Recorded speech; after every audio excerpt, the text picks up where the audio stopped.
嗨，大家好，我是强哥，欢迎来到我在频道。今天主要跟刚来币圈的小伙伴普及一下币圈常说的部分必备术语以及黑话。如果你是币圈大神，可以划过，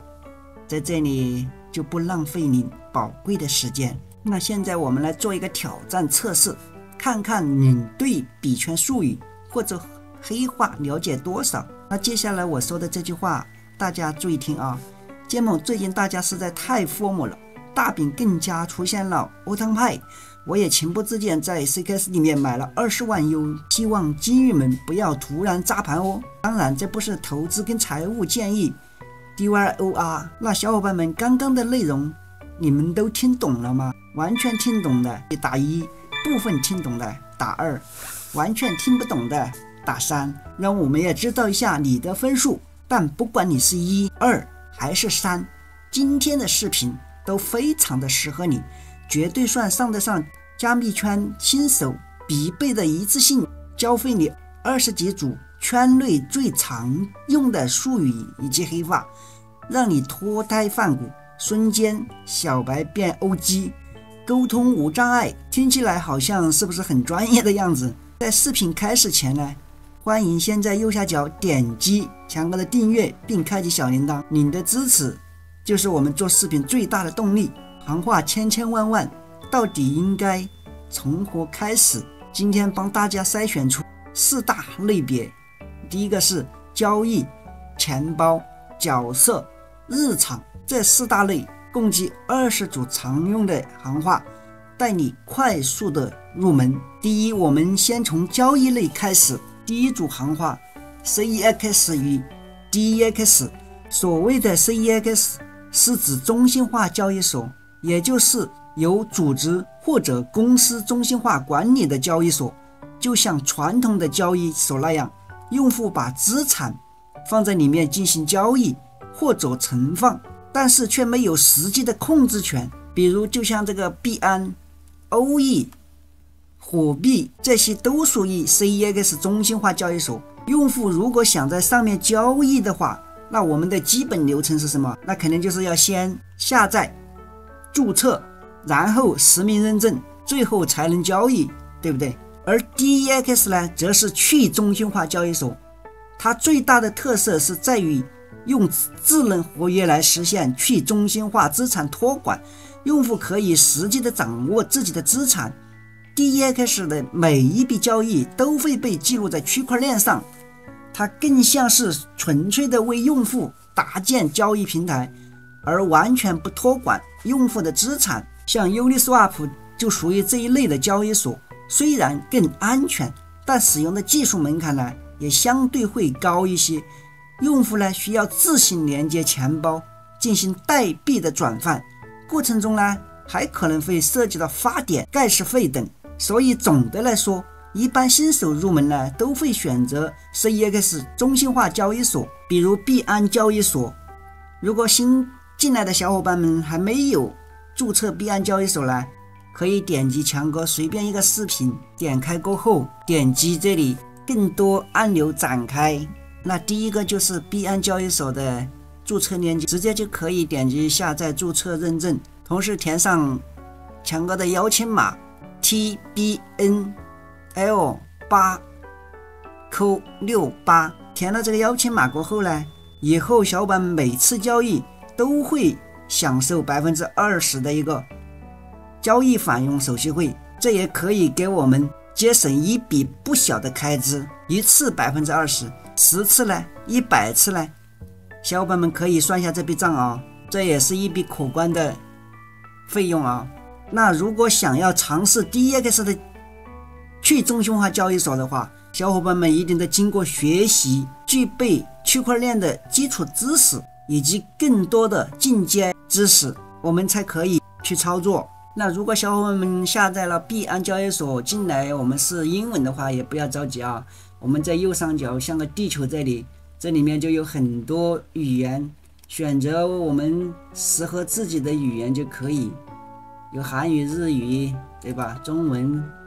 我们选一个简体中文就 OK 了。且在币安交易所里面学的东西也非常多啊，像在这个广场里面有学院，我们可以点击来看一下，非常的多。这里有文章，对吧？这里现在有币安区块链交易课程的话，有初级课程、学习赚币合作伙伴产品指南，这里面都非常多啊，来学习一下哦。那第二个，接下来是欧汤派，也就是历史新高。通常情况下，当币价突破历史新高的时候，都会伴随交易量激增，因为有交易员会想趁机快速的买入市价单。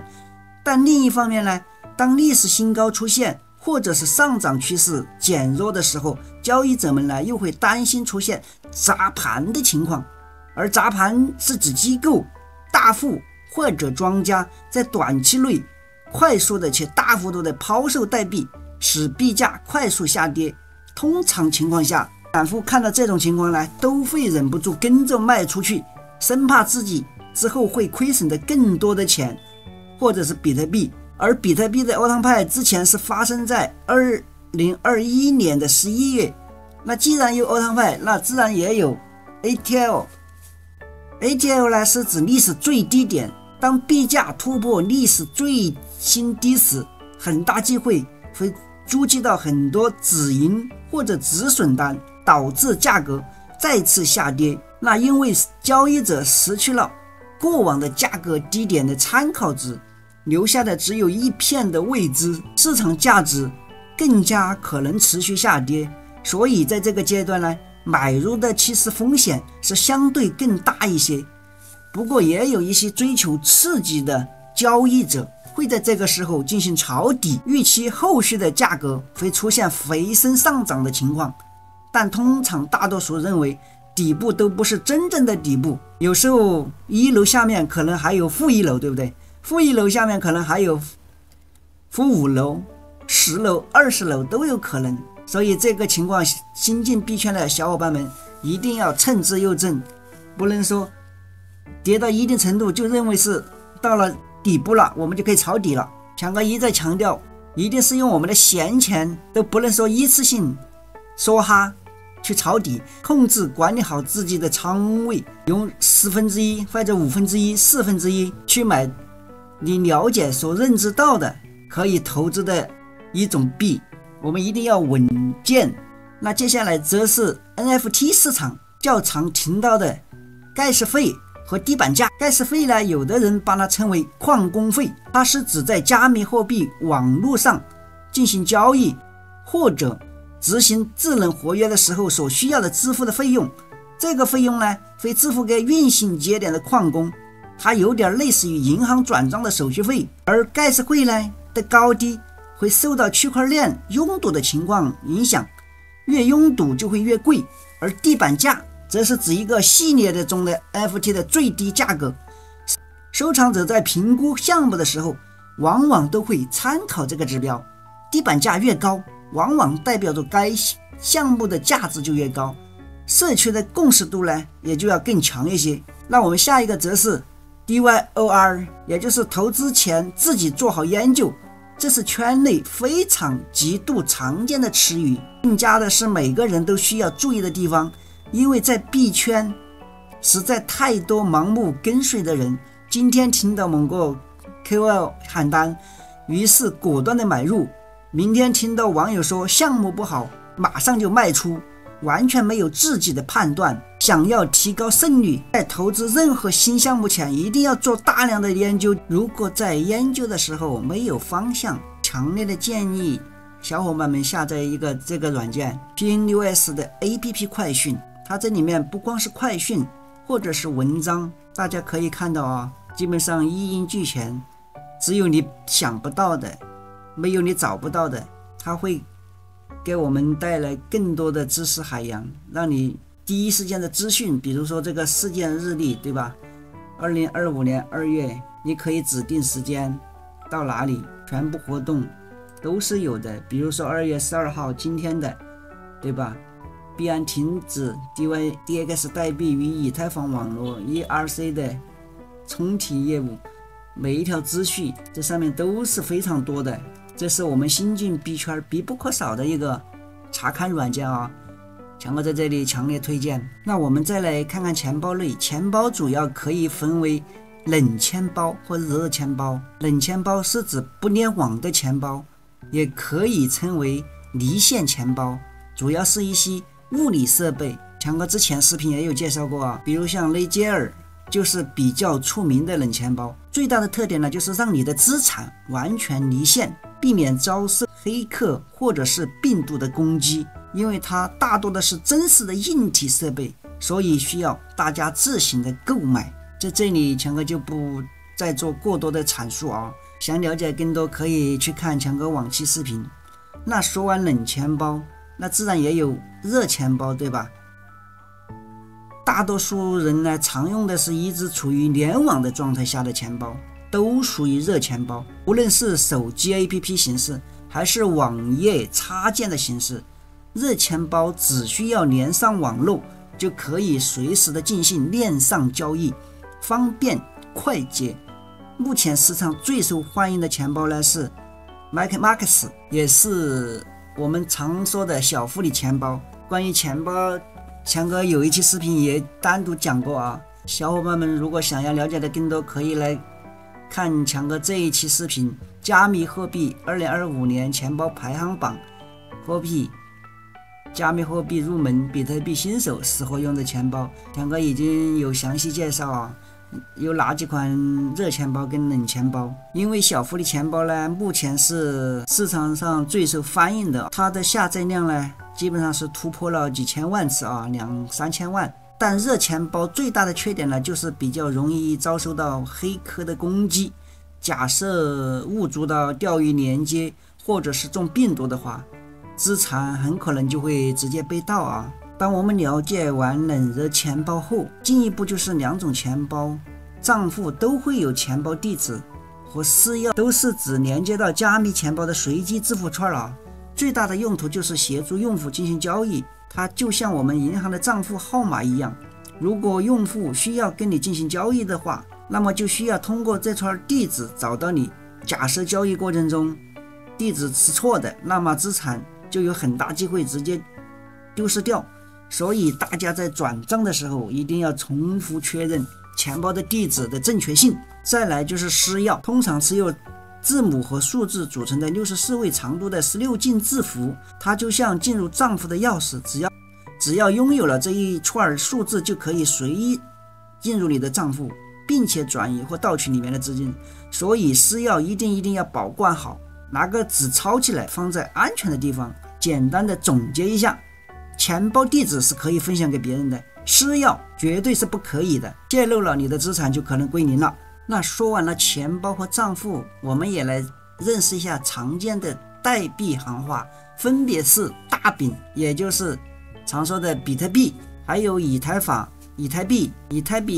太有谐音梗啊，所以这个大家都很好理解。但比特币为什么叫大饼，市场就有很多不同的说法了啊。有人说是因为当年的比特币放披萨，也有人说是为了躲避国内的监管，用来分小视听。不知道是谁对谁错啊，这个可以交给小伙伴们来求证。如果有好的消息，也可以留在评论区分享给大家了解一下真相啊。除了大饼和以太以外呢，稳定币也很重要。稳定币是指与法币或者是贵金属等资产挂钩的加密资产，因为价格波动小，在加密市场中维持相对稳定的价格，所以称为稳定币。像 USDT、USDC 就是很常见的稳定币。当有人说这个代币价值有多少 U 的时候，大忌讳就是说价值多少稳定币，例如有多少 USDT。 最后还有 OKINS 和 SECINS。OKINS 就是指山寨币，基本所有的人呢会把除了比特币以外的所有加密货币都称之为山寨币，因为比特币确立了加密货币中的最高荣耀，其他的代币呢都是参考、借鉴或者抄袭比特币而来的，甚至连ETH、以太坊都只能被称为最受欢迎的山寨币。SECINS 就是指空气币或者是垃圾币，这个应该很好理解啊，就是完全没有价值进行支撑的代币，就像空气一般，他们可能只有炒作或者是市场的行销，让市场注意到他们，或者是永远不被发现，但它的魅力就是可以带来100倍或者1000倍的涨幅，同时风险极高啊，随时可能归零，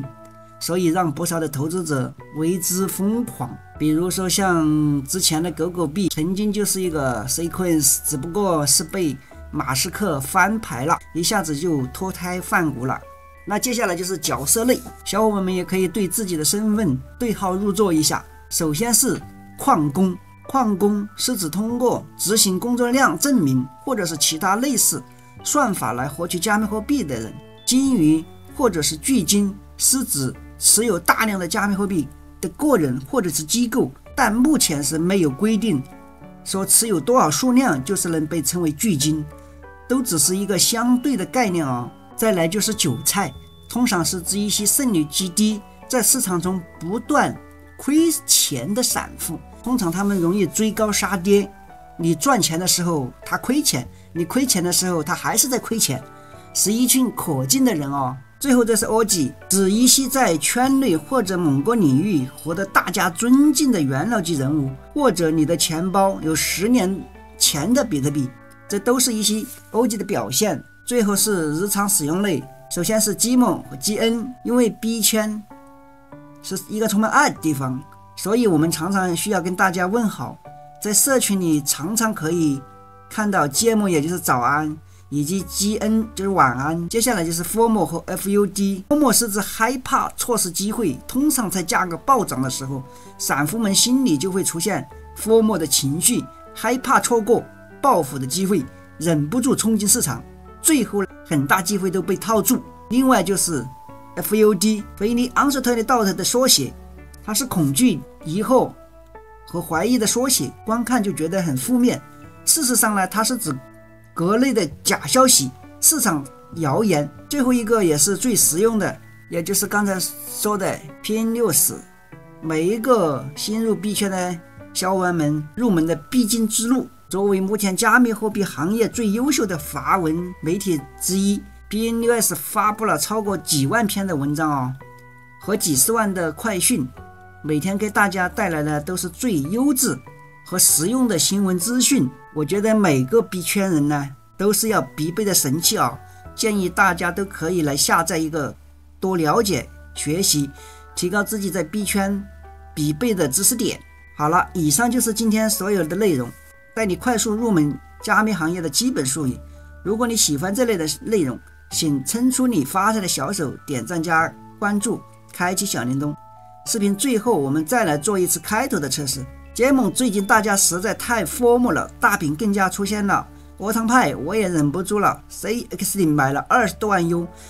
希望金鱼们不要突然炸盘。这次你们听懂了吗？感谢小伙伴们观看，下期视频我们再见，拜拜。